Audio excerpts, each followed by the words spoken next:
வச்சு அப்படி வச்சு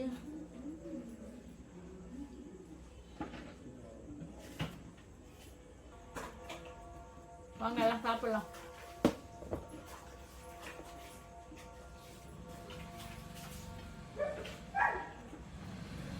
அப்படியே லேயராக பாருங்க. நீங்களும் இதே மாதிரி செஞ்சு சாப்பிட்டு பாருங்கள். 1 மணி நேரத்துக்கு முன்னே மாவு பிணைஞ்சு நல்லா இலக்கமாக அது கூட பதமாக தான். டைட்டாக பண்ணாலும் வராது, ரொம்ப குழன்னு பண்ணாலும் வராது.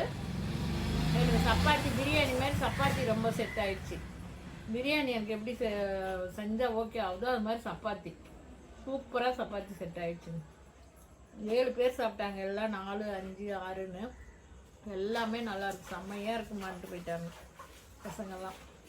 நீங்களும் இதே மாதிரி செஞ்சு சாப்பிடுங்க, செம்மையாக இருக்கும். அதுவும் இந்த குருமா இதே மெத்தேடில் குருமா வைங்க, செம்ம டேஸ்ட்டாக இருக்குது.